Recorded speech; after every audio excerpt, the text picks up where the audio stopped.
On his way to a career-changing interview, a black man stops to help an elderly woman fix her car, even though it could cost him his promotion. As he works, his smug white rival pulls up, laughing and hurling insults, certain that the black man has already lost.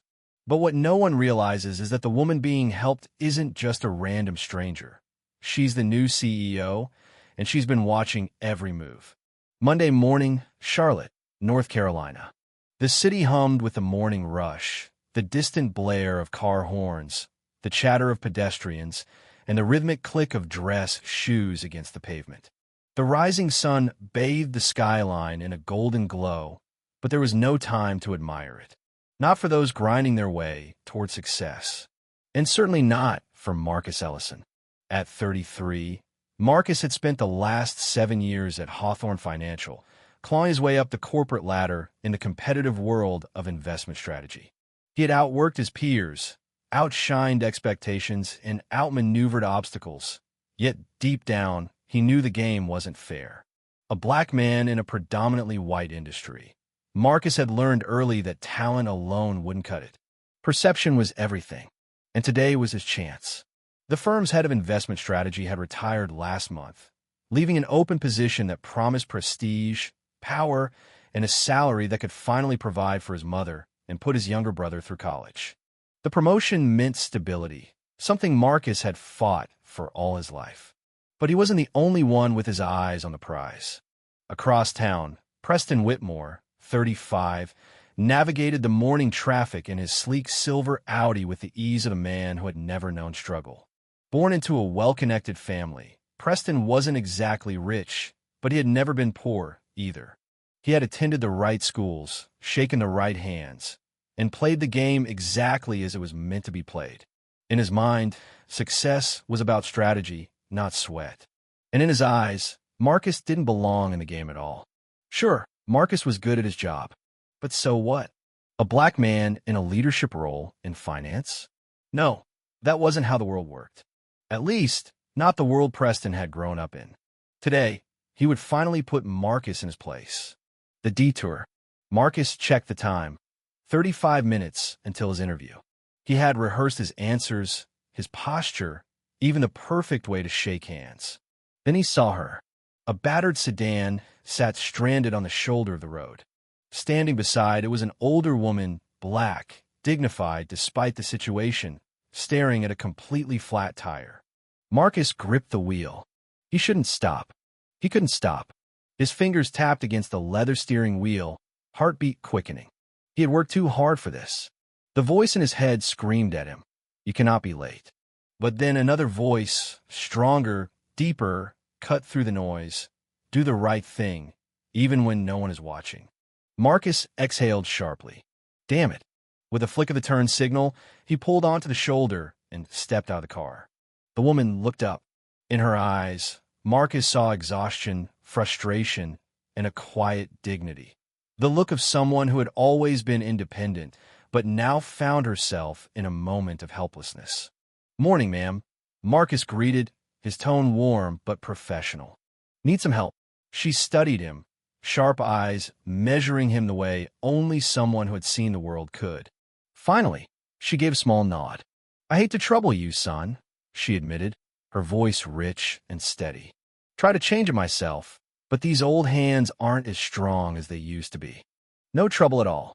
Marcus removed his jacket, rolled up his sleeves, and crouched beside the car, inspecting the tire. "Got a spare in the trunk?" She nodded, popping it open. He checked the time. 28 minutes left. The interruption. Marcus worked quickly, aware of the grease smudging his pristine dress shirt, of the ticking clock, but more than anything, of the responsibility in front of him. Then, the low growl of an approaching engine cut through the air. A silver Audi glided onto the shoulder, coming to a smooth stop. The tinted window rolled down, and a familiar voice rang out, dripping with amusement. "Well, well, well, look at this." Marcus didn't even have to look up. He already knew. "Preston." A slow, deliberate clap followed. "Didn't realize you switched careers, Ellison. Thought you had an interview today, but looks like you took a little detour. Straight to the ghetto." Preston smirked. Decided finance wasn't your thing? Figured fixing cars was more in your blood? Marcus tightened his grip on the wrench, jaw clenching. Man, you do realize what you look like right now, right? You think they're going to let you walk into Hawthorne looking like that? Preston let out a laugh, shaking his head. Jesus, you look like you just spent the night sleeping under a bridge. You really think they're going to let you lead anything? Marcus exhaled slowly, controlling his expression. This wasn't new. Preston leaned closer. Nah, let's be real. You never had a shot. Even if you walked in there in a $1,000 suit, you'd still be nothing but a diversity quota. A slow-burning anger coiled in Marcus's gut, but he stayed silent. Next to him, the woman, Mrs. Langston, shifted slightly. Her fingers curled into the fabric of her coat, but she said nothing. Just watched. Preston chuckled. Guess that's what happens when you people just love playing the servant role. Marcus's entire body tensed. Mrs. Langston finally spoke. Well, she murmured, adjusting her coat. I suppose we'll find out soon enough, won't we? Preston barely registered her words. He was already checking his Rolex. Anyway, I should get going. Some of us have real jobs to win. Good luck, Ellison. He sped off. Marcus exhaled, his fingers flexing. You all right, son? Mrs. Langston asked. Marcus nodded. I will be. He tightened the last lug nut, brushing off his slacks, even though he knew it was pointless. He glanced at the time. 15 minutes. Mrs. Langston studied him. You don't want anything from me? Marcus frowned. No, ma'am. She nodded slowly, something unreadable in her expression. Drive safe, son. The interview. Marcus arrived late, stained, exhausted, and when he walked into the boardroom, he froze. At the head of the table, in the CEO's chair, sat Mrs. Evelyn Langston. She had seen everything. Preston paled. Mrs. Langston leaned forward. I've made my decision, she announced. Marcus Ellison will be the next head of investment strategy. Silence. Preston's face twisted. This is a joke. Mrs.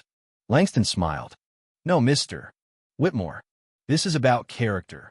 3 months later, Marcus watched as Preston, once so arrogant, helped an intern pick up fallen papers. Their eyes met. Preston didn't sneer. He simply nodded. Marcus nodded back. Because some lessons stick, and some people just need time to learn.